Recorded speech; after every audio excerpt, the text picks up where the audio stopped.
So coming into this draft for the Green Bay Packers, we know we got lots of draft picks this year, 11 total draft picks, and of course adding 2 draft picks, 1 in the first round, 1 in the second round from trading Davante Adams. So with us having all this draft capital, there are lots of different things that Brian Gutekunst could do in this draft.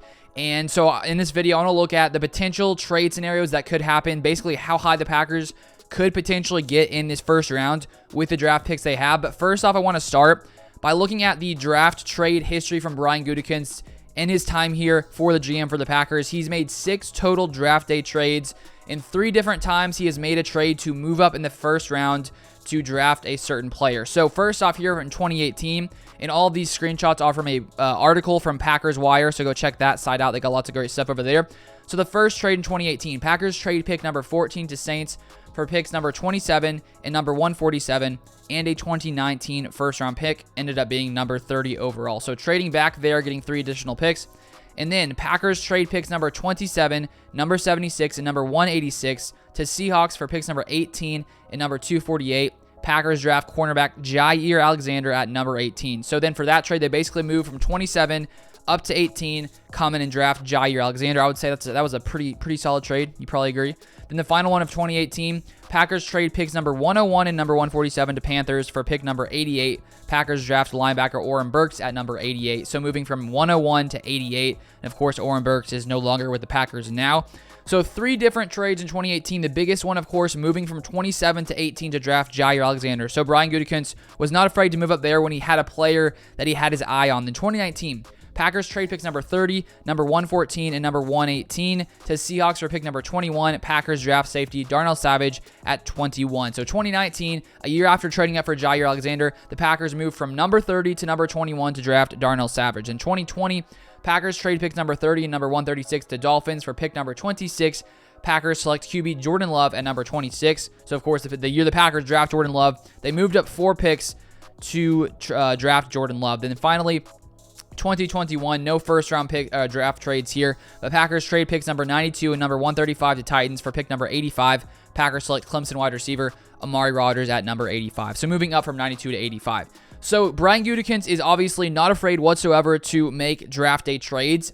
And so with the Packers having so many picks, especially in the first and second rounds, it's pretty interesting, I think, to what potentially could happen on draft day. There's lots of scenarios. Obviously, they could trade up. They could trade back. There's so many different things that could happen. But I came across this article from Acme Packing Company, and they have this trade chart that basically shows an estimation of how high the Packers could trade using certain picks. And they use this modern draft trade chart created by Rich Hill. So I want to show you this. So here is what could happen if the Packers trade pick number 22 along with some other draft picks.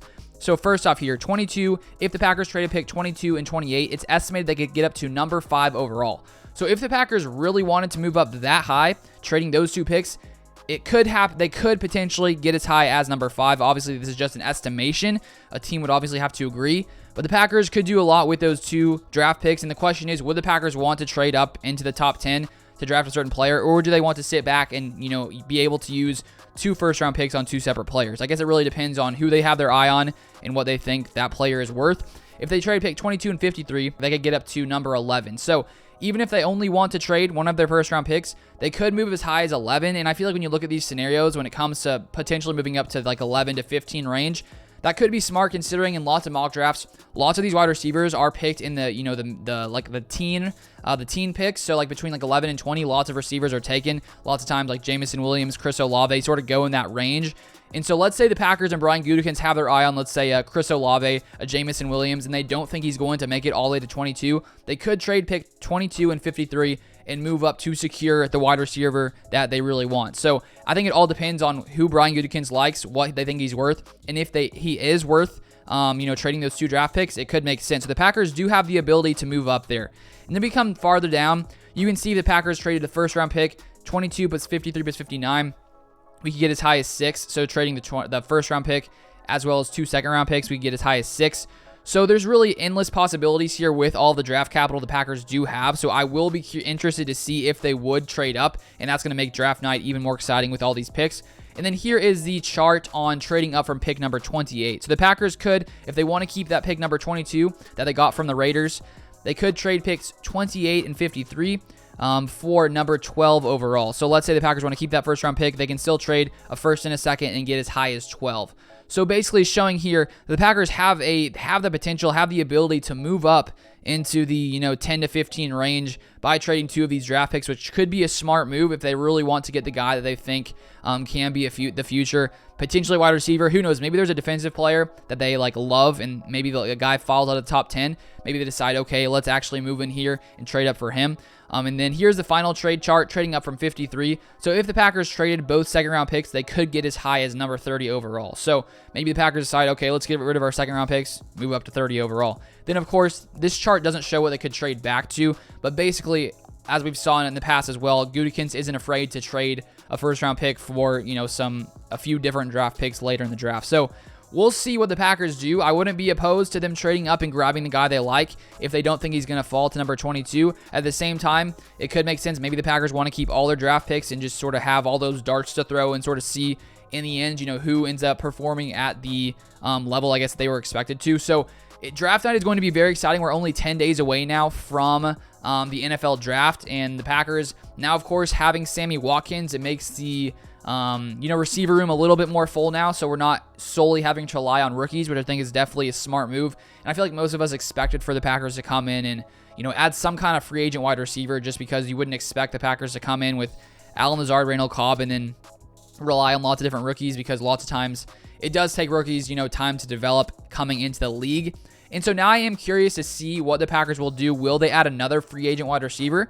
I don't think it's out of the equation. I wouldn't be opposed to it to add another guy, because we have seen in the past Sammy Watkins in his injury history. So there's no telling, how many games he will miss in 2022. Hopefully he stays healthy.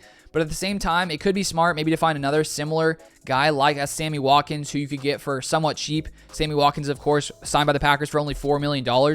So if we could find someone else in that range, another free agent wide receiver to come in and bring in, I don't know, maybe Will Fuller. He probably costs more than Sammy Watkins. I'm not sure exactly how much he would cost, but maybe adding a guy like Will Fuller, then at least you have a few more veterans in there who are a little bit older guys who could potentially come in and play depending on the injury situation, because injuries always come up in this season. It's just sort of, how it happens in the NFL. But I do think it could be smart to add one more free agent wide receiver, then maybe draft 2 rookies in the draft and sort of see how they perform in their first year. And then in the next couple of seasons, start to rely on those rookie wide receivers, potentially, a first round draft pick, maybe Chris Olave, Jameson Williams, Treylon Burks, Christian Watson.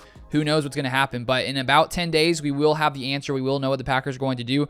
So that is pretty exciting. If you guys want to stay up to date with all things Packers, make sure you guys subscribe to the channel down below. Drop a like on the video if you guys enjoyed it. If you haven't followed me on Twitter, Luke_Beller on Twitter. But thank you guys so much for watching as always, and I'll see you guys next time.